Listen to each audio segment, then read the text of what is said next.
play. That's all I can play. That's all I can play, dog. Anyway, welcome to another episode of the Man Lucrative Podcast. I am the host, the one, the only Magneto 7 in the building. What up? This episode is brought to you by Phoenix Audio. Listen, if you need a microphone, you need some in-ears, you need any of this stuff to make your sound, your live sound, a little bit better, think about going to Phoenix Audio. They are a partner of the Mad Lucrative Podcast and a partner of Magneto 7. So yeah, we're here. Let me shout y'all out too right quick. Everybody that's on IG, y'all got to say something in the chat so I can know who's here. Everybody that's on TikTok, I am pulling up your feed right now. Everybody on YouTube, what up? Let's see. Oh yeah, this is episode 182. 182. 182 episodes ain't easy. I've been doing 182 episodes in this joint. Oh my God. Hold on, let me give me a second. I see Hewley Gully. I think that's your name. Let me put my glasses back on. You say you here on IG. What up, big dog? Can I get played? I'm a legend. Can I get played? I'm a legendary legend. Legendary legend. Okay, yo, send me the music. And this is something else I wanted to do. But let me go ahead and shout everybody else. Was it? Cold fire. Yo, however y'all be spelling these joints is not the Webster's version. It is not the Webster, but what up? Isaac, what up, big dog?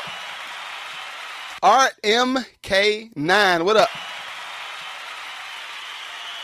I think I seen Shaheed, what up?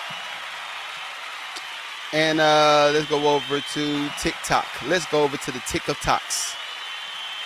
So this is the thing too. I didn't know if I was going to get banned on TikTok last week for that little stunt that I pulled. Because I was like, yo, I don't want them to ban me. Like if they ban me, I'm going to be looking crazy out here in these streets. But hey, they didn't ban me, so I'm still here. Let's see. All right, nobody's on TikTok just yet. That's fine. This is an earlier showtime too. So I normally try to do it right at 9. Listen, I'm trying to give y'all all of the bang for y'all buck during this whole. Every Saturday, I'm trying to give y'all the spice. Every Saturday, I'm trying to give y'all the sauce. So I am going to be shooting the pod closer to 8:30 every day, not 9 o'clock. Again, put this in your books. Put it in your books. It's going to be closer to 8:30, not 9 o'clock on Saturday mornings. Because y'all always want to come through to see me make beats. Yeah. So as a result of me pushing up the podcast, and we're going to be pushing up beat making too, so I can have somewhat of the Saturday evening to myself and to my family, and we can kind of vibe and chill. Because I work, y'all. I work a lot. But anyway, what's up? Welcome. Everybody on Twitch. Big Dog G. I love these names. These are easy names. Tim, what up? Eric, what up? Jahid, what up? I was gonna try to pronounce all of the last half of that. I don't know how to pronounce that. Ain't go front. I need like a AI to tell me what some of these names are. I need an AI to tell me some of this stuff. But anyway, welcome to another episode. This has been a very, very eventful week. I started. Everybody that's watching this on playback, I started with Squabble Up by Kendrick Lamar because I feel like this is a big stand and a big FU to the industry. It's what it's been. It's a big stand and a big FU. The reason I say that is this. For some time, I feel like all of the mediocre artists have been the people that's being rewarded. I feel like the mediocre people have been the ones that's being rewarded. From the standpoint of monetization, for the standpoint of who's easier to build a fan base for, from the standpoint of just everything. Like I feel like the mediocre artists have been the ones that's been getting all of the sauce. So I feel like this is particular Grammys, and keep in mind, I say this with a grain of salt, right? Because my Grammy plaque came back in 2010. I got my Grammy plaque back in 2010. So, but the thing is this, I feel like, let me put my baby on. Got to put the baby on right quick. Yeah, you got to do that. But I feel like during my class, who said it first? I think Nelly said it first. When I came into the music business, You had to really compete. You had to be one of them to land on somebody's album. I remember one of the A&Rs that was over at EMI when I was signed over there said, yo, Mag, you want to get on this album just like everybody else. So when you come over here and play me some beats, you are competing against Timbaland. You are competing against Dr. Dre. And of course, I'm the new guy. So I'm like, I don't want to compete against Timbaland. I just want to be on the same album. I just want to make good music. But that's how the music business has worked over time, right? So what's happened now is there's been a transition from all of the mediocre people that's gotten signed. All of my D-boys, I'm sorry, I'm gonna still give y'all shout out, what up? But y'all know y'all ain't get into the rap. Y'all keep saying it. I didn't say it. Y'all said it first. I didn't get in I'm a trapper. I'm not a rapper. Right? Y'all been saying this forever. So I feel like what's happened over time, we talking about 15 to 20 years. That's the beauty in living to 40 and plus. Yeah, that's the beauty in us. That's the beauty in us. We've been here to see a lot of the changes that's happening in the music business, a lot of changes that's happening in fashion. And even with this, the changes that's happening in fashion is not necessarily changes. A lot of this stuff is just reincarnated. I'm gonna start getting hey.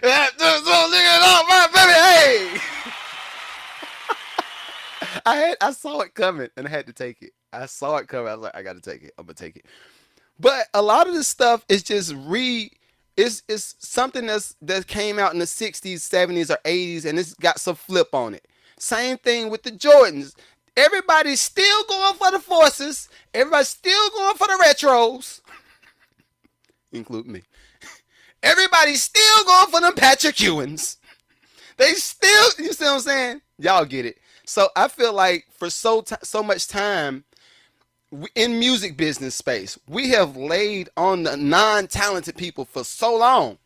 So long. I think the last time we had a non-talented point of view with music business may have been maybe early mid 90s. And when I say that, I say that with a grain of salt because that's some of our best music, right? Some of the artists that came out in that time period is our best. Mary J. Blige, Faith Evans, Snoop and Dre, Jay-Z, Nas, right? All of these people came out in that time period, right?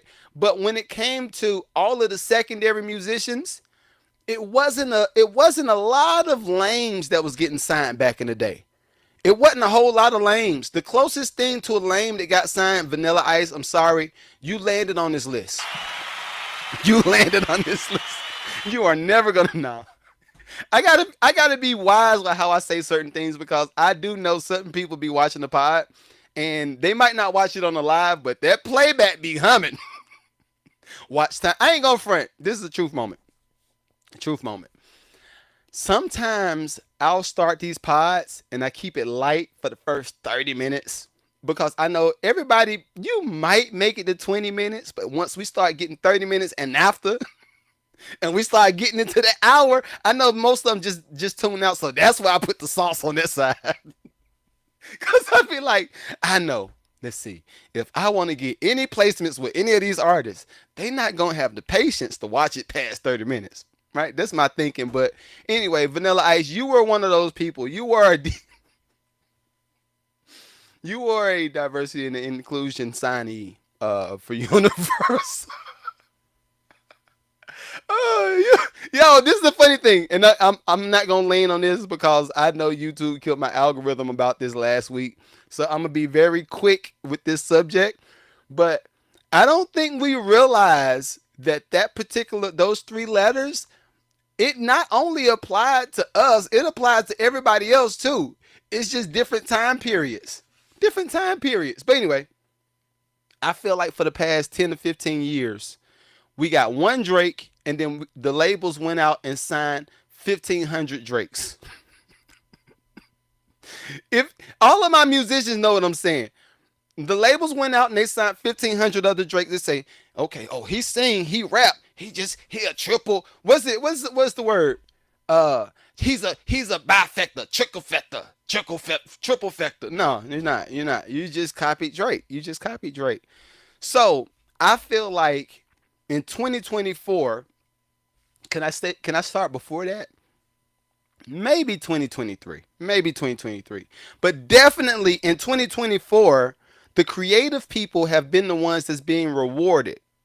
Now, this is the thing about creative people, and labels. I don't want y'all to shy away from giving creative people money, but just hear me out. And we're gonna talk about all of the stuff from the Grammys. Chaperone, yep, Chaperone, yeah, we talking about her, and Kendrick's interview with Apple and the Super Bowl that's coming up, all that stuff. By the time you watch this on playback, the Super Bowl will have already been done. But yeah, I like the fact that creative people are now standing up and saying, "Hey, okay, look, I really appreciate this Grammy to the Grammy Association because I could do that too. I would do that too. I wouldn't do that with mine because I only got one. I only got one. But stand up and say, Grammy Association, I really appreciate everything that y'all did.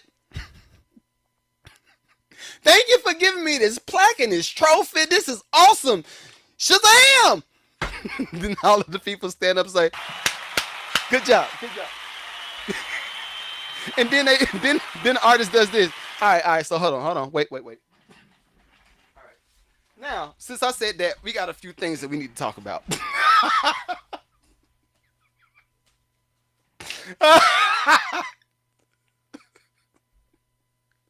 Yo, I wish y'all could have seen all of the people that's the heavy hitters that y'all probably would never know who's the heavy hitters, the hedge fund people, everybody. You should have seen a face. La Chaperone. I just want to say La Chaperone. La Chaperone. But anyway, she gets up on stage. She says, thank you, all this, thank you, all this, thank you. She puts the Grammy down. Then she starts to read off. All right, so look, what I want to talk to y'all about is this. All right, you signed me. Thank you so much for signing me. Okay, look, check it out. We needed health care. Actually, I needed health care. I'm not going to generalize this. I needed health care. I was signed to your label. And at the time, you said that y'all didn't have any resources available for me to go get health care. So I wanted to change this up. Let's change this up. Also, she was going in. I love it. I love it.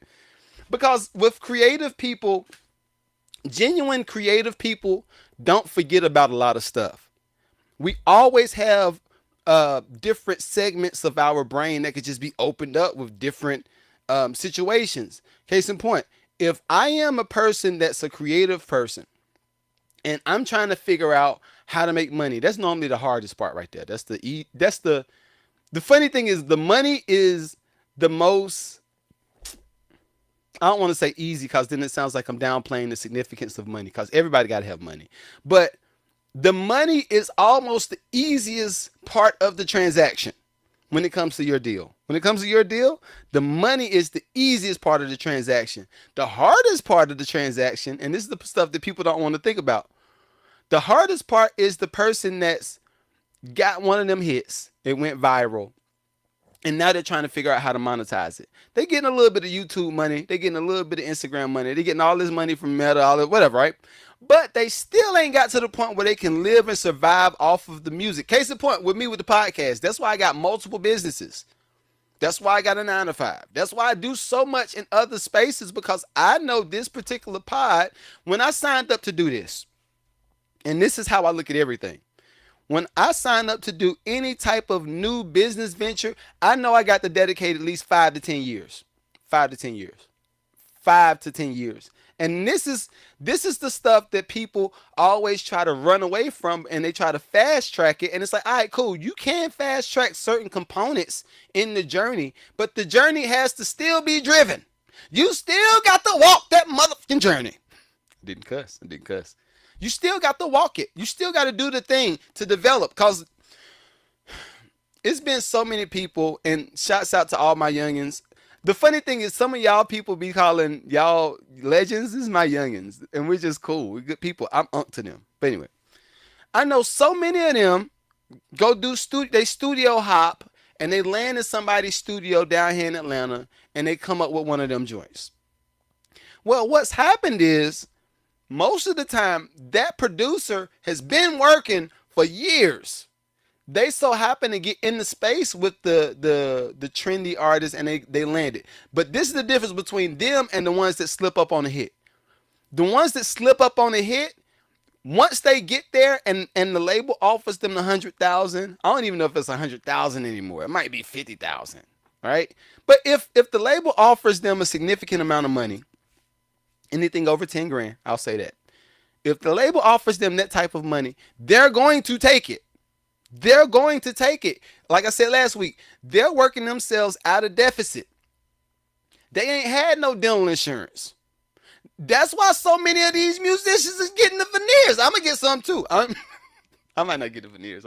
I might just do Invisaligns. I might do Invisalign, something. But for so long, you neglect the things that you technically need to not only survive, but the stuff you need for your health. You neglect all of this stuff to go pursue the music. By the time you get there, you might have the diabetes.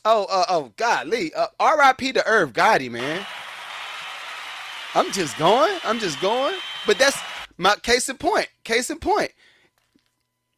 If you are in a space where you're getting diabetes and you have to get on dialysis and you got issues going on with your kidneys, you got issues going on with your liver, do y'all not realize that half of this stuff comes from too much drinking, not enough sleep, maybe a little bit of smoking cigarettes, clogging your arteries, all this? Guess what? All of this stuff is things that's easily presented to you when you're in music business. This is a part of the business. That how many people we got smoking weed? How many times have you seen this on any music video? We have now adopted this as a part of the culture. So for me, that's I'm kind of a square. I'm cool, but you don't mess with me, you get dealt with. Don't let this smile. I was having a conversation. With one of my, I guess, supervisors, right?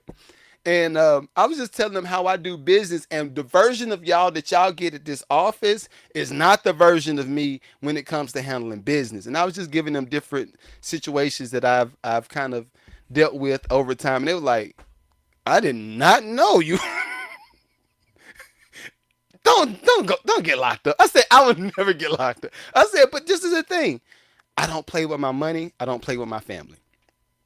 Case closed. I don't play with my money. I don't play with my family. You play with either one of those, it's going to be some repercussions. So, back to the conversation. When I said R.I.P. Irv Gotti, I'm thinking about everything's connected.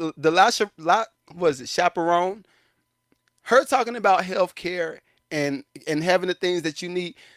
Music business has said, yo, what I want y'all to do is go in that studio with that little beat machine thing and go make me a hit. And when you come back, give it to me. I'll give you a little bit of money. And then the artists want to have something to say. You normally want something to say, but you can't say nothing because you have no leverage. So now the fact that all of the people that's been taking it to the chin, right? They've been getting that boot to the back. All of those people are starting to surface, and I love it. But we got to get the show started. I ain't even started the show. I got 20 minutes of just. All right. So if y'all did not know, and y'all living under a rock, the Grammys just happened. Shouts out to the Grammy Committee of Georgia. What up? But the Grammys just happened, and I thought it was a lot of different moments that I wanted to highlight in the Grammys. I do have some notes. Cause y'all know me, I can't. My brain goes too fast for me to just forget or to remember everything that I saw. So let's see. Before we start that, shouts out to Uncle Snoop.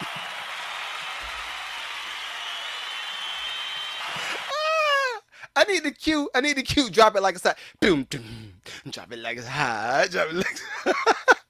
Y'all are some bums, man. I knew for a fact that when Snoop was gonna just keep going, cause you can't cancel certain people. Certain people is just way beyond being canceled. I see once he did the joint, he did the inauguration. Y'all say, nah, Snoop is done. He cooning and all this stuff. Guess what? He said, I did coon and I made my money. Thank you.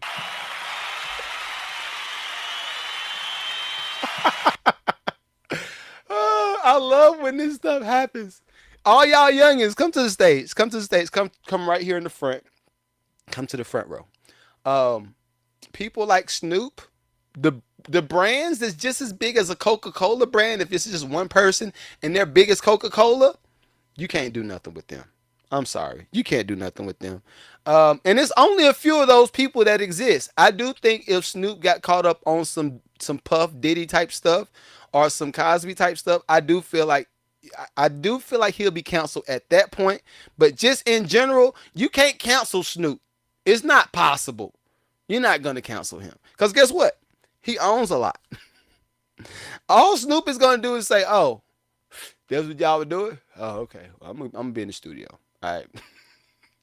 Kendrick did the whole. What Kendrick say?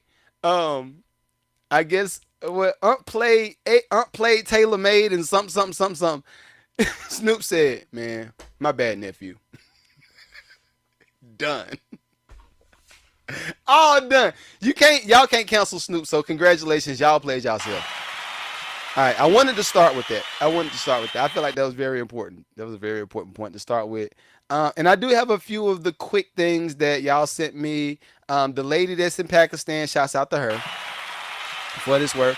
I'm not gonna. Everybody that sent me the video about her, I'm not reviewing her. Like, she is insignificant when it comes to music business and when it comes to anything money wise. What's the point? There's no point in us talking about her. So, I think it is funny though. I think it is funny that she's went over to Pakistan and infiltrated the whole market. She's like, "Oh, okay. Oh, y'all ain't got my money. I need my money in hand right now." I like that. That was cool. I like that. Who else we got? I'm getting all of the pointless topics out the way so we can get to the money. Kanye and his wife. Shouts out to them.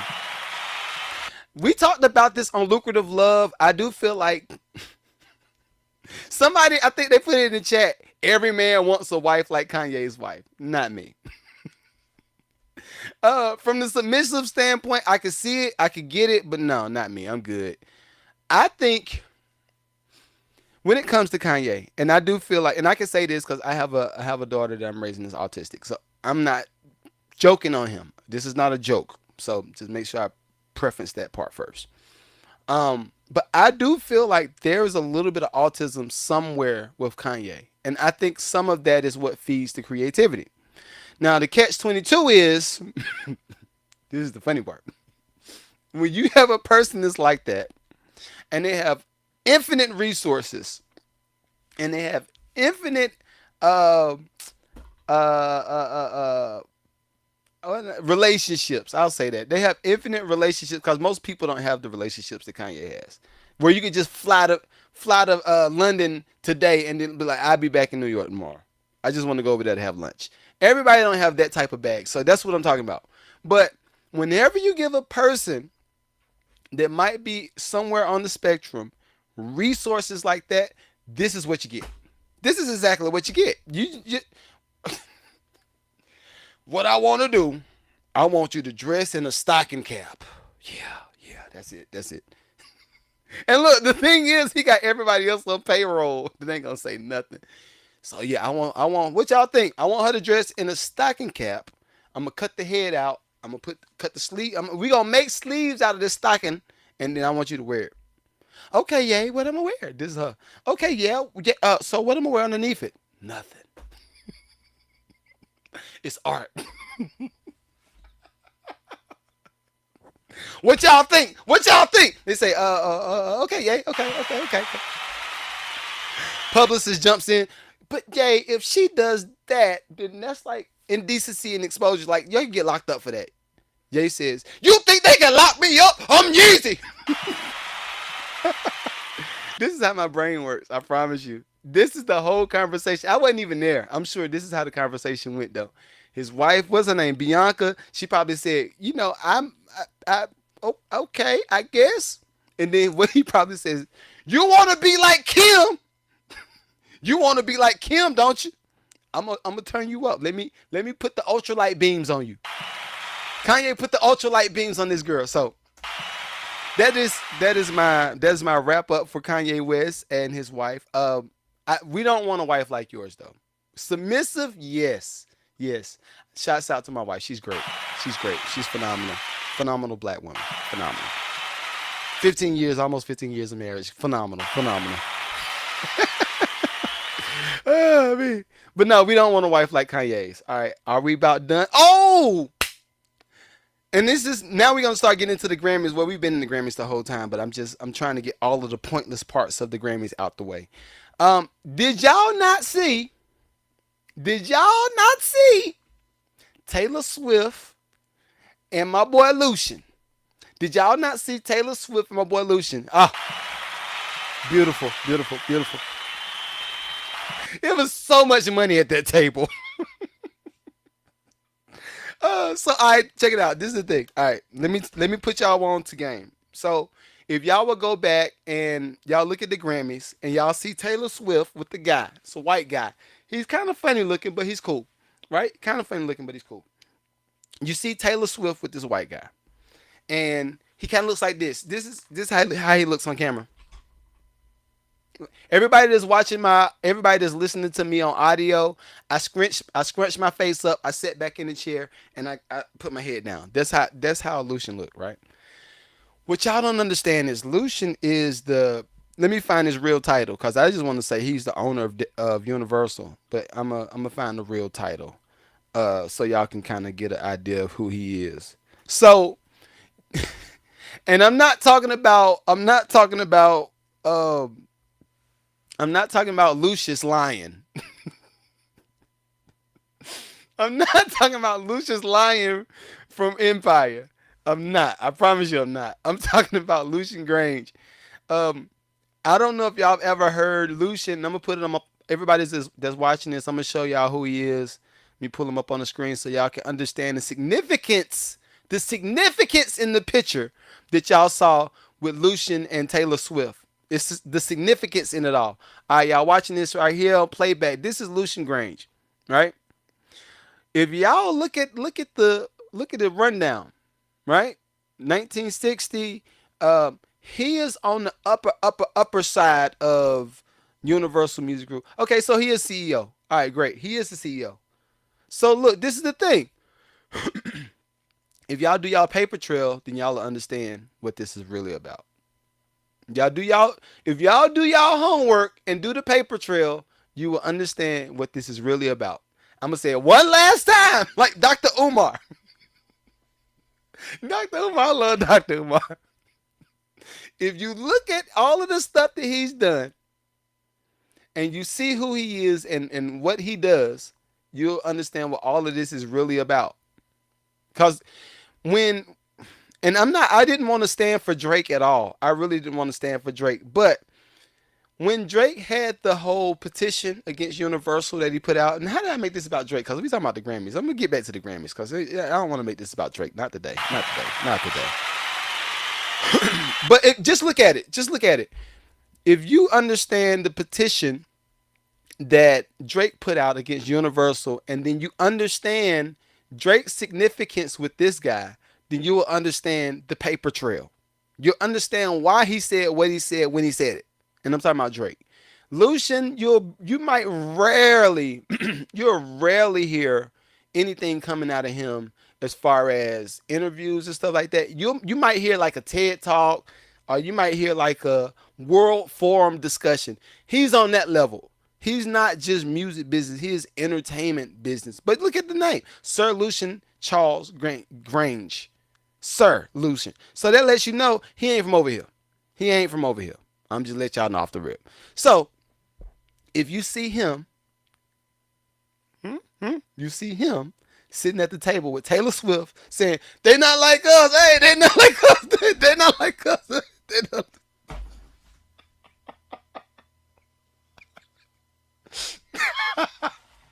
It's just a funny sight to me, yo. I'm sorry. It's hilarious because I'm looking like, yo, do y'all not see this? It made me want to fly to Toronto today. Hey, bro, did you see what they just did? Drake like, yeah, bro, I told them. I've been saying this forever. They trying to put dirt on my name. And I'm like, bro, but you did. It's mad questionable stuff out here with your name on it. But anyway, I thought that was a very interesting sight to behold. The fact that Taylor Swift even went against Universal at one point And they said, all right, just re-record your music, and now you own all of the rights to the new music. But what we'll do is we'll just give you some type of deal on the back end. The goalpost does move depending on who's there. The goalpost really does move. It is what it is. Uh oh, my bad, everybody on TikTok. My bad. Possible. What up, man? What up? What up? What up? What up? What up, Big Derek? What up? This is creative thinking. I'm telling you, no. This is how my brain works. So I'm just looking. I'm always going to be the guy that cheers for the underdog, no matter what happens. See, a song just came up in my brain. All we do is win, win, win, no matter what. Creative people, though, my mind is always going to be for the creative people. I want to make sure we win, because the creative people, and I'm gonna get back to the Grammys, but y'all know I have my little spurts in and out. Creative people are always the people where the general public says, well, yo, what you need to do, you need to go over there and just get a real job. You go get you a real job and then you get some money. Where that does exist, I do agree with some of that. I do agree. If you're a creative person and you ain't getting no money, go get a job. Just get some money. But what the general masses don't understand is, with creative people, we don't think like that. We always think to create. Now, the beauty in me starting this podcast, shouts out to me with the Mad Lucrative podcast, because y'all know I'm going to bring it to you funky. Now, I can't say that. Kim says that. I can't say that. I gotta say something else. I'm going to take you to church. I'm going to bring you to Big Jesus. No, but people like me in this type of space, I want to make sure that creative people understand all of the options. Because there are options and there are ways to make more money than you probably would ever make on your 9 to 5. But most people don't want to do the research and then expose the stuff that they found during the research. They want to just hold it and they say, I'm the king of this. No, bro. If you don't want to get robbed, all I got is hood terminologies. I'm sorry.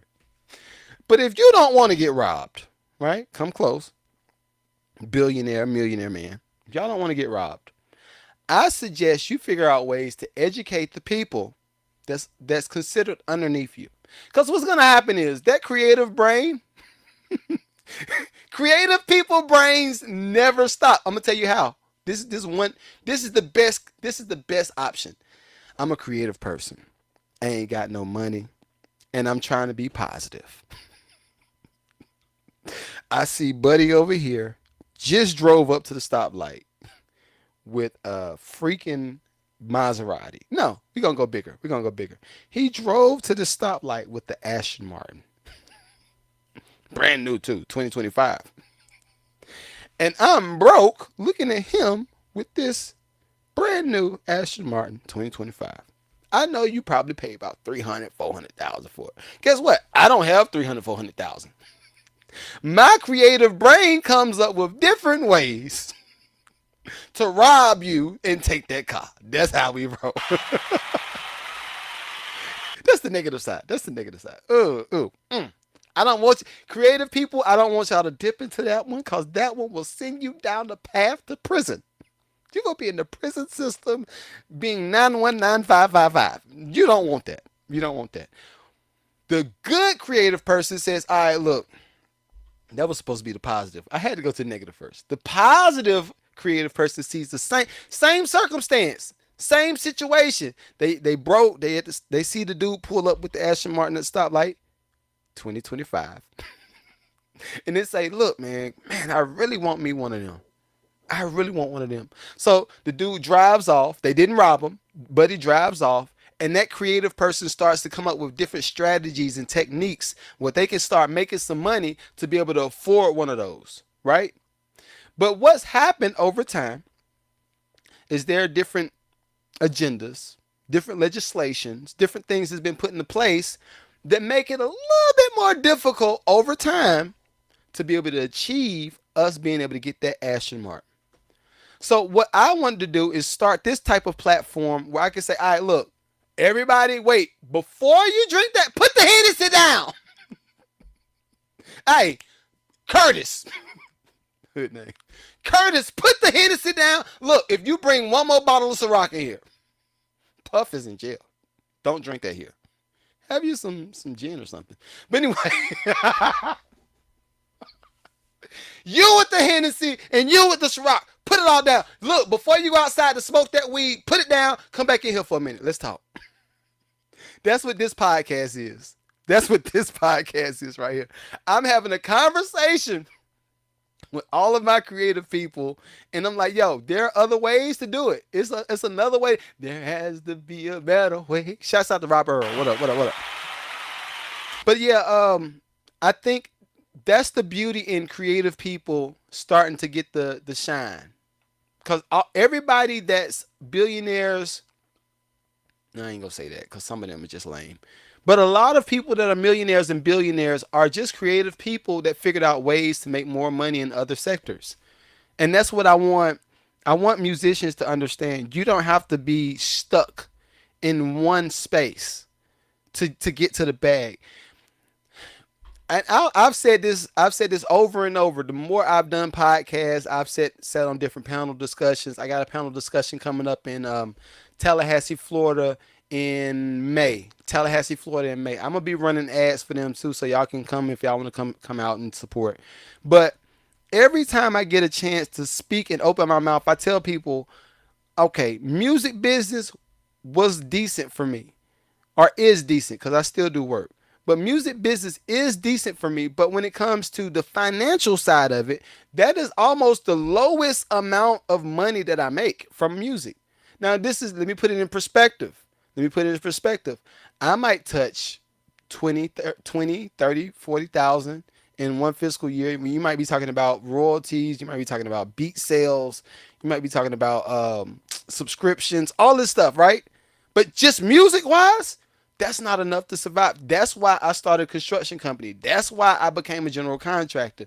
That's why I do inspections and on the water supply. I do a lot of stuff to supplement the income in other spaces because guess what? I still love doing what I do. And I think that's what creative people have to understand. When you put that negative connotation on your particular situation, all that's going to do is make you more frustrated. It's gonna make you be like, oh man, I don't want to get up this morning. I don't feel like going to clock in on this white folk job. That is a terrible way to think about it. And I'm gonna go to the next subject, but that is a terrible way to think about it. The better way to think about it is this. All right, I'm gonna get up this morning. Ooh, I feel all right. Back hurt a little bit. I am 40. Back hurt a little bit, but I feel all right. I'm gonna go to this job because this job is my investor in my resources.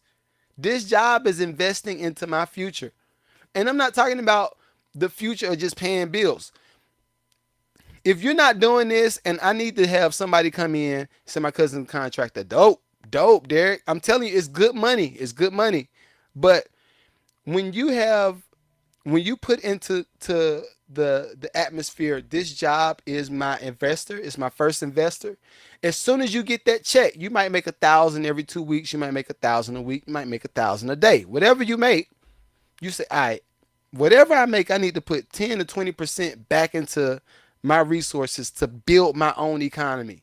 For me, that looks like this. Anytime I go to my 9 to 5, or anytime I make beat sales, or anytime I do these master classes where I teach producers how to monetize and I teach them everything, give them my templates, give them my drums, I give them everything, right? Anytime I make any type of money from this stuff, I always put 10 to 20% back into the pot. The 10 to 20% does this. It pays for this beautiful camera that you're looking at me on. It pays for, like, my laptop had went bad and we only use Macs in this house just because I like everything integrated. But that 10 to 20% that I stashed up paid for the laptop that was needed to do this show that you're watching me on right now. It paid for this microphone. It paid for all the other microphones. It paid for the lighting. When you put the bread up from whatever you're doing and you think of that thing as an investor, now what happens? You make your quality better. You make the experience a little bit better. Like, if y'all go back and look at, like, I'm gonna say when I was under 100 episodes, if you go look at those podcasts, some of them podcasts I was shooting on my iPhone. I ain't had no real good audio. And I'm a producer. I ain't had no good audio. Even in the past couple of weeks, my stuff wasn't as crispy. I had Goliath come in. Shouts out to Goliath. He came in and did a whole rundown with my audio and showed me how I could stream and all that stuff. Shouts out to you. But what you don't understand is, you have to invest the resources into creating your own resource. That's a bar.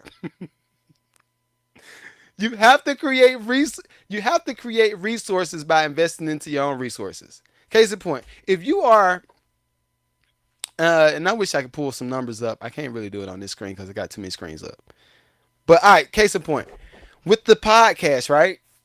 I did it for, I think I did it for 2 years. I did it for 2 years before it was monetized. Was not monetizing for 2 years. I'm doing a show every week. I even tried to double up. I created new shows and I kept putting shows out. Guess what? Still wasn't monetizing. Still was putting money back into ads. What's it called? Google ads, Meta ads. I was putting money into this stuff and still not profiting anything. But guess what? I had other resources coming in where I could invest into my own resource. Now, case in point, the Phoenix Audio, I ain't gonna talk about how much they paying me, but shouts out to them. They yeah. If you're looking at this, don't go watch my story on Instagram wait for 24 hours.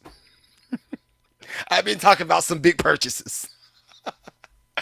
But being able to have different ad revenue and people to invest into my platform, they wouldn't have never found me if I just looked at my job as a paycheck and I'm gonna go pay these bills and I'm gonna go trick off and I'm gonna get some J's, right? I'm gonna buy a new video game. And if you're not streaming a video game to build your platform, it's a waste of your money. You're not looking at the job or any money that you bring in as an investor. You are looking at it just as a little bit of money to come in your pocket. So if, again, 10 to 20% of whatever you make, I try to put that joint right back into the pot. Because guess what? Like, even with these, I ordered some new headphones. I have had these headphones since I started doing this podcast back in 2020, 2021. Same headphones. And I was like, all right, bro, all right, they peeling. You looking a little bit raggedy. It's time to go ahead. You making money off of the pod, bro. Buy some stuff. And that's where I am. We bought new interfaces this year. We built a whole new studio set for just music reviews and product reviews and in Studio B. But again, I reinvest whenever I make bread. Whenever I make bread, I reinvest into whatever I got to do because I know at some point I'm gonna want to have a lucrative music festival. Case in point, I'm doing a music festival this summer. Shouts out to all of the people that's planning. Shouts out to all my investors. But the Lucrative Music Festival is just an extension of the podcast. It's an extension of music reviews. It's an extension of beat making and then creating resources for other people. If everything that you do is about you, you're not doing the right thing. I just say it like that. If everything that you do is about you, you're not doing the right thing.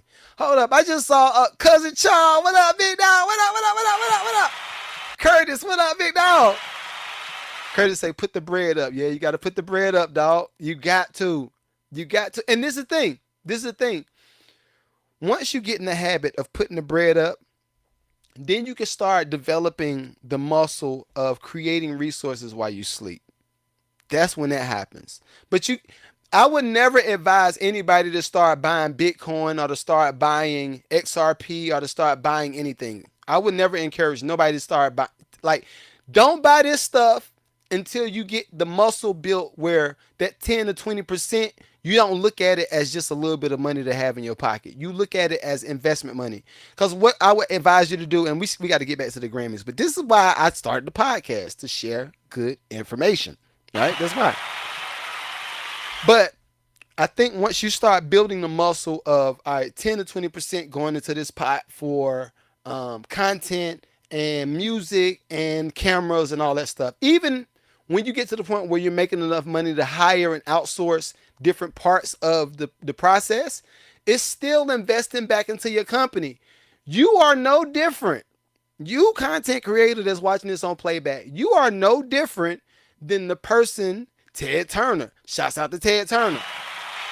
Not all aspects of Ted Turner though. Not all of them. Just turn the television. Like you are the same as him. You are the same as Walt Disney. You are the same as all of these people that's created these conglomerate networks. But the difference is they started to build a process around whatever the content was. They started to build initiatives. They started 501c3s like I started. They started doing all of this stuff to start. They stacking the dominoes. Well, not dominoes. Dominoes be falling. House of Cards.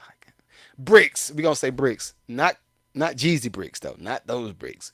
But they started stacking brick by brick by brick. And they said, all right, on this level, all we could do is we had $1,000 extra a year. And this is why I say any new business venture I get into, I got to dedicate at least 5 to 10 years. If I can't do 5 to 10 years, and if I wanted to narrow it down, I could say 3 to 5 years. I can say 3 to 5. 3 to 5 because all my youngins be like, that's a long time. I'm going to be 30. I'm going to be 30 by the time it hit. I got it. I got you. So let's say 3 to 5 years. Anything you do, if you can't dedicate that, you may as well not even start.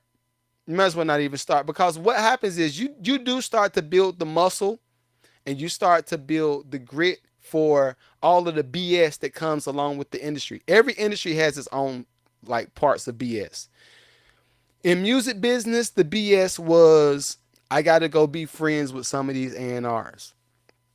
And although I'm a genuine person, I got to act like I don't see them being disingenuine. Music business.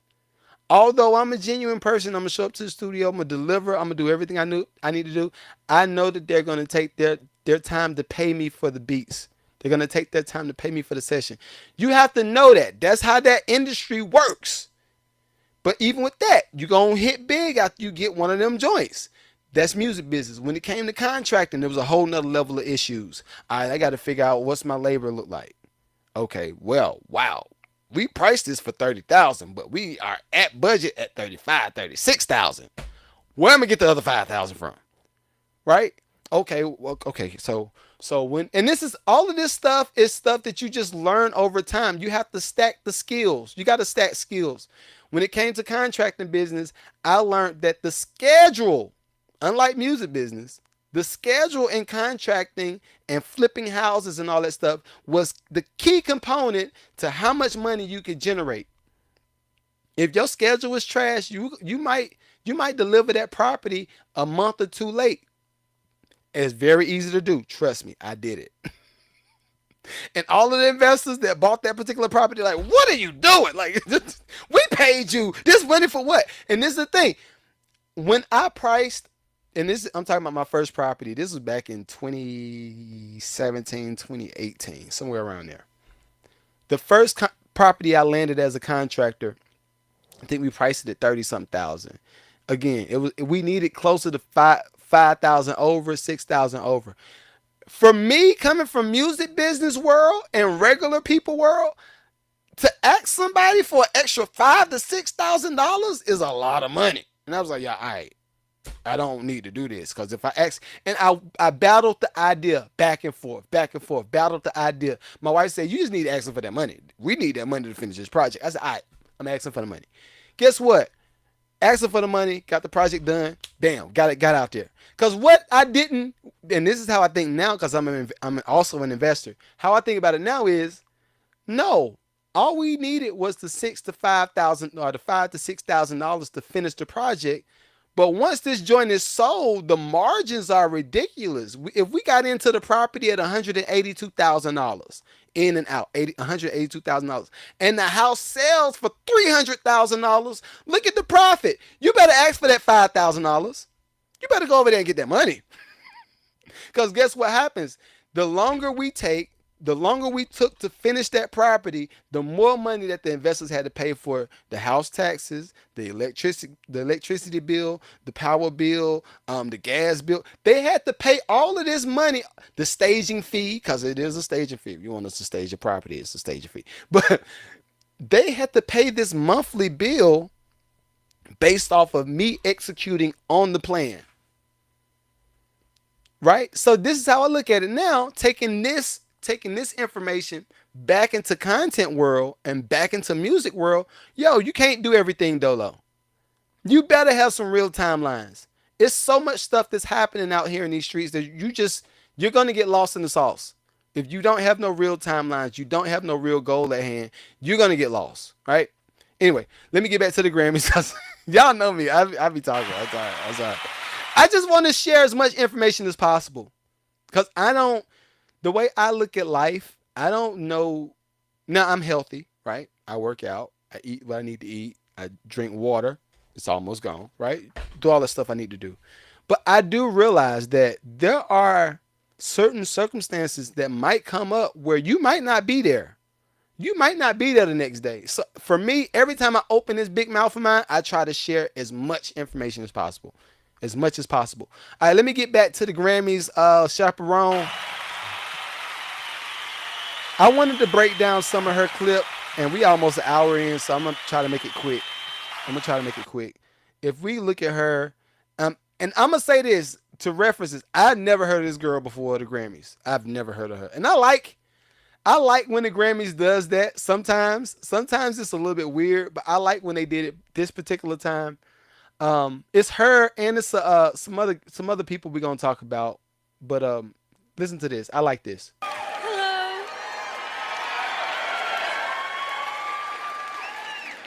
Thank you to my fellow nominees whose music got me through this past year. Brat was the best night. Watch this. This is the funny thing. So when I watch the Grammys or I watch anything that's like entertainment based, even if it's sports, which I don't really do sports like that, I like to look at people's reactions to whoever's on stage. Though she was, oh my God, I've been screaming her praises for a minute. Shouts out to TDE again, TDE. But look at everybody's faces. Look at everybody's faces. All right, Sabrina Carpenter. I've never heard of her until mid last year. My wife put me on to her, and I was like, oh, she's all right. All right, cool. But check it out. Life this year. My hat's gonna fall and it's gonna be okay. Thank you all who listened to get me here today. And Dan and Island Records, Amusement Records, my friends and my family. And above all, my Papa Chapel, who I named myself after. I told myself if I ever won a Grammy and I got to stand up here in front of the most powerful people in music. This is where the smoke starts. I love it. Check it out. Man, that labels and the industry profiting millions of dollars off of artists would offer a livable wage and health care, especially to developing artists. Look, the funny thing is the person that's probably beside their CEO, they're like, I want to clap. Clap.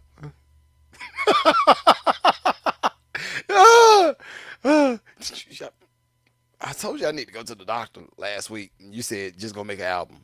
I mean,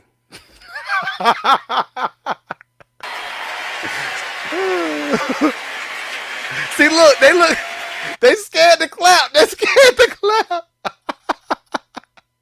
That's to let you know who upside down in their deals too. But anyway.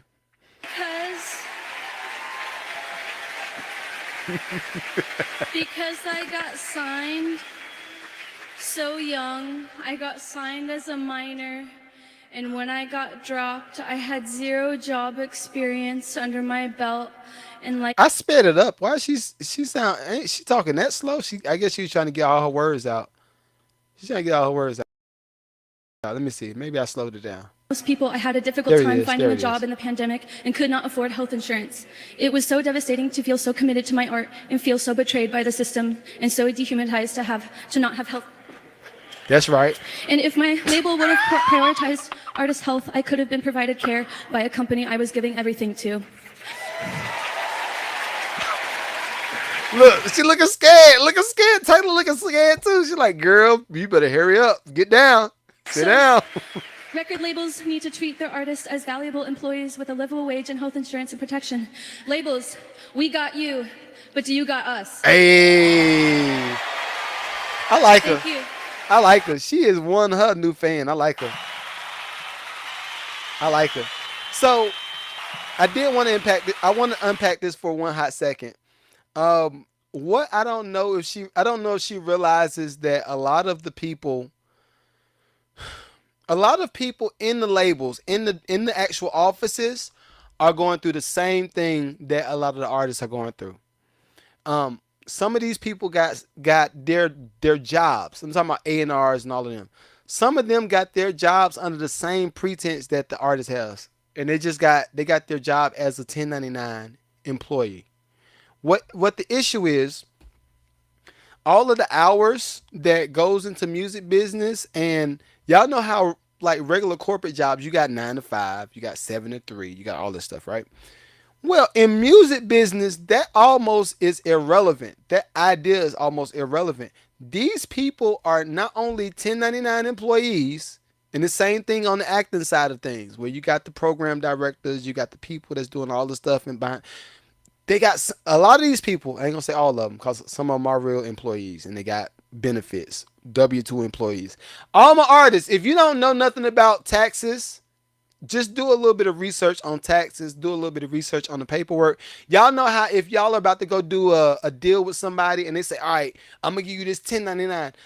Start asking questions, especially if you are a person that has to show up to a job Monday through Friday every day. If you're working indeed, if you're indeed working 8 to 9 to 5, 8 to 4, whatever, right? If you're working those type of hours, I want you to ask questions. Why are you giving me a 1099? Is this is this the only thing that you have to offer right now? Now, if this the only thing you got to offer and I have to take the job, I'm gonna take the job. But why are you giving me a 1099 and you got me doing W-2 employee type of work? Ask questions. Because guess what? Even when it came to me and my businesses, especially on the contracting side, it's something that we have to carry liability. We have to carry workers' comp. We got to, right? So ask questions. Ask questions. But back to Chaperone. I like the fact that she was willing to out a lot of people, and everybody that's in the music business, hear me well. Please hear me clear. Bring your seat to the table. I built this table. You can't kick me out of my own house. I built this table with the wood. I got the saw. I did all of that. I built this table right here. I built it. Right? But come close. For that girl to go up there and do that type of speech, it took a lot of balls. It took a lot of balls. And what I don't want to see y'all do, y'all bet not try to blackball that girl in the next coming years because she spoke out. Y'all bet not try to blackball that girl because this is what happens. Music business 101. If you ask about the money, they say you needy. I had somebody specific in my brain when I said this. Oh, just let it pass.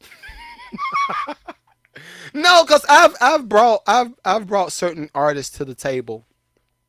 Universal. I put the names out there. Universal, Sony, Capitol. Uh, Shouts out to Nature Sound. Nature Sound always been good to me. Publishing company always been good to me. But I brought certain artists to certain companies, and a lot of the times the artists that I find, even to this day, a lot of them need a lot of stuff. They need resources. They are technically in the hood. If they're not in the hood, they're single in a single parent household. They ain't making no real money. They're pitching in with their mama, and so I pick these people because I try to help out as much as possible. There's no need for me to help the trust fund baby. They got it. There's no reason for me to try to help the trust fund baby. Their dad could probably pay me the amount that Eminem paid me for the beat. Right? So this is how my thinking works. But every time I've had an artist like that and the labels or whoever gets excited and they say, all right, we want to sign them. We want to do something with them. Right? At some point, they drag their feet. A lot of labels drag their feet. Now, today, that's different. Back in the late 2000s, like 2009, 2008, 2010, around that time, a lot of people didn't have a lot of artists didn't have the ability to create leverage, right? The only way you could create leverage back in the day would have been you find a enterprise rental car or an enterprise van or a rental van, whatever, and you travel up and down the East Coast. You spending gas money. You try to do little stops. You stay at a hotel if you made enough money at the last gig. If you ain't making enough money at the last gig, now you just got to sleep in the van, take a little wash up at one of the rest stops. I'm telling y'all, this is the stuff that had to be done back in the day to build leverage. You had to do this to build leverage. Now, artists has the ability to build leverage via social media. Um, I don't want to see any of these labels penalize some of these artists that's not as technology advanced. I guess that's the word I'm looking for. I don't want to see them try to downplay any creative significance, especially if they just got it. If they got the real talent, don't overlook them. Don't overlook them. Figure it out. Help them figure something out. Because guess what?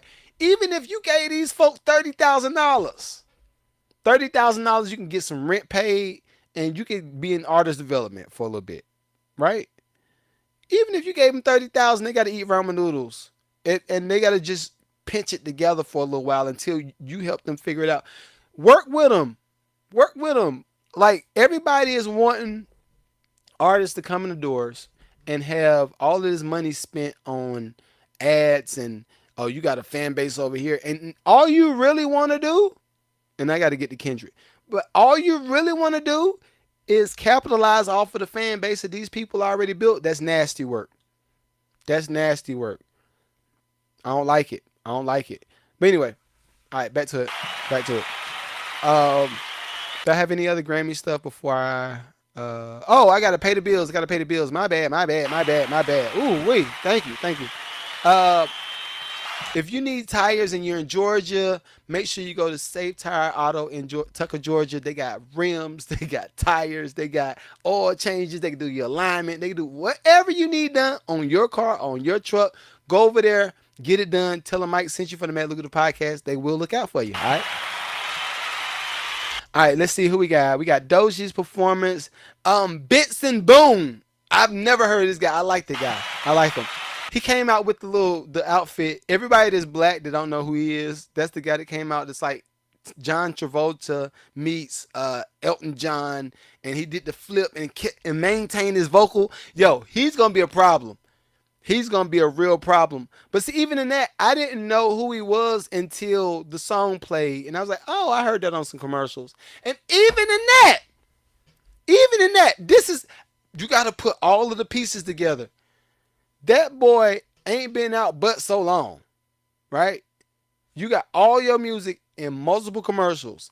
It ain't that easy. It ain't that easy to go out there and get some sync placements. It ain't that easy to have millions and millions of streams on YouTube, Instagram, Facebook, all this. It's not easy to do this stuff. That let me know some real money went into his promotions. How did he get the money? How did he get the money? Shouts out to all the hedge fund people that don't know nothing about music too. I love the hedge fund people. They be like, yo, can we flip investment? Can we make a return? All right, here's 200,000. All right, let me know. I'll be looking for.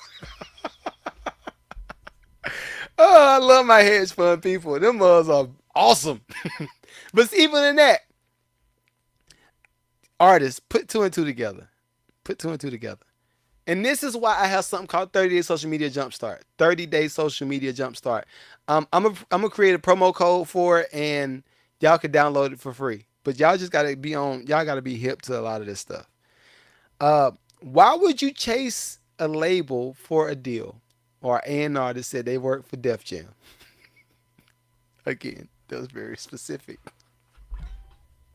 You know who you are. You was a bum. You was a bum, dog.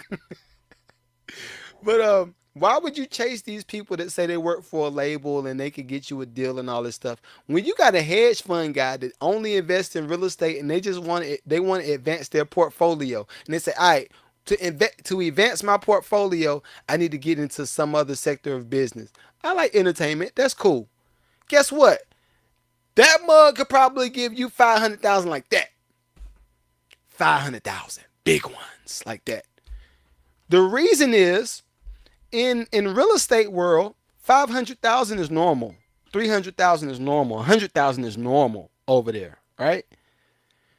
In music world, that's a lot of money. Now I ain't gonna front. It's still a lot of money, no matter how you look at it. But if you got a hedge fund guy that owns 100 doors, that's little, right? Say you got a hedge fund guy that owns 100 doors, apartment. They own an apartment complex. I know I'd be talking some of this stuff and be like, what is a door? They own an apartment complex, 100 units, right? And they collect $80,000 a month. What is it going to hurt them to give you $100,000 in one sitting if one of their complexes makes 80 something thousand dollars a month, right? Water bill, and this because I just talked to somebody that said something about it. The water bill on an apartment complex might be 3 G's a month, right? Then you got staff and all this stuff. So they take home. They say they make $40,000 a month, take home money. It's easy for them to give you $100,000, easy. Like they say, all right, cool. You need $100,000. All right, let me know how it works. Give me a plan. Let me know how you're gonna spend it, and let's get to the bag. But most artists don't be thinking like that. Again, that's why I created this platform.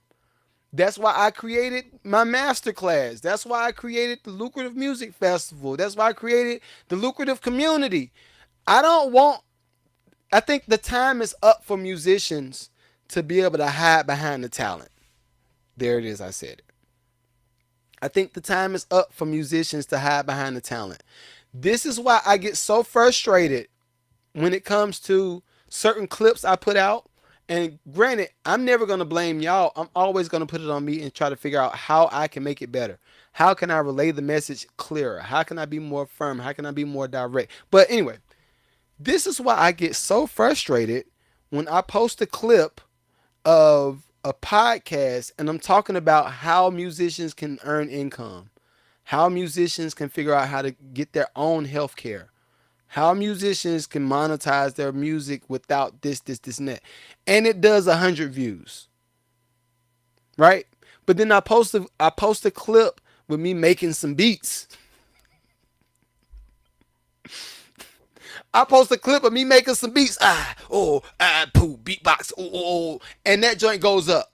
300,000 views. Instagram, 300,000 views. YouTube, 25,000 people.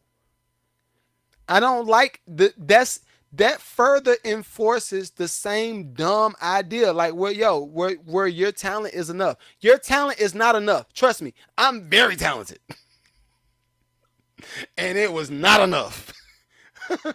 I'm a good communicator. I'm a good confidant. I'm a good producer. I'm a good vocal arranger, all this stuff. You can do all this stuff, but guess what? That don't matter. It don't matter. That is not going to be the thing that helps you sustain your life. What's going to help you sustain your life is figuring out what's monetizing, what worked, right? If you did this over here and it didn't work for a certain season, you might need to venture into thinking about doing something a little bit different. And doing something different is not necessarily quitting on the thing. That's what I see a lot of creative people do. They just quit on whatever it is that they started.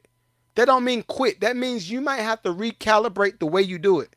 You might have to figure out, okay, if I did, like with this podcast, even when I started shooting this podcast, I went from Tuesdays doing a live. No, I went from recording whenever I got a chance to record.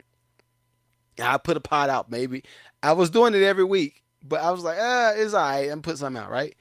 To start to structure the podcast. To now, whenever I look at different content on movies or the shows like Grammys, the Emmys, whatever, even the news, when you look at all of this stuff, you start to develop your own concept of how things is actually working and what you're viewing. And then you talk about it on the podcast. And then after you talk about it and after you think about it, it presents a whole nother concept where you say, okay, I can develop this into that. And then you start to see holes. Not holes. Holes. Like holes in a piece of paper, like holes. You start to see holes in a market. And now you got to the point where you can monetize, not waiting for YouTube to pay you the AdSense money. The AdSense money is good, but not waiting for YouTube to pay you the AdSense money, but you start to develop products that fills the void for a lot of these people that come to you every week. That's what I'm here for, to develop that muscle. I want to help you develop that muscle. And now every time you do something that's intentional, every time. If I'm watching a movie, now it gets a little bit irritating because you can never just see something for what it is, like the flights that y'all know what I'm talking about. You start to build, even if you want to call it a conspiracy, you build your own concept for what it is that you saw. Then you can start build characters. And this is all of this stuff is what happens when you dig and you use your creative brain to dig into the situation. It's never just the situation. If you're going through a broke period, there is a certain part, there's a certain component of your broke period that's hilarious. I promise you it is. But what most people do, they overlook all of the other components and they focus on the part that looks the most gut wrenching. They look at the part that don't really feed you. It don't benefit you. And they just keep going for the negative part. I want to challenge y'all today. To find the positive part of every part of your story. Everything that's negative and everything that seems like it could be negative, whether it's health, whether there's something going on with your finances, whether you've been making some trash beats and you feel like you've been in the fart, you've been in a mental fart, you can't be creative. I want you to dig into that and find the other parts of it. There is something there that's funny. There is something there that's innovative. There's something there that'll feed you and get you to the next, from point A to point B to point C to point Z. But if you keep digging in on the negative side of it, you're going to keep losing. That's just how it is. I did want to talk about Kendrick, but I think I'm out of time. So I might talk about it next week. That'll be fun. After we watch the Grammys, and I have some more to talk about, right? But hopefully y'all enjoyed today's show. I know I enjoyed bringing it to you.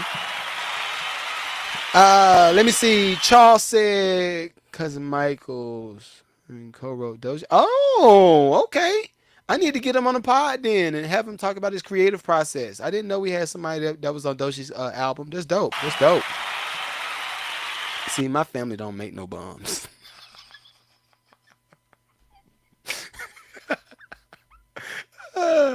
My family do not make no bums. Huh?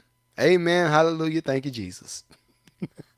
All right, I'm reading all my chats to make sure I ain't missing nobody before we end. JQX, what up, big dog? What up?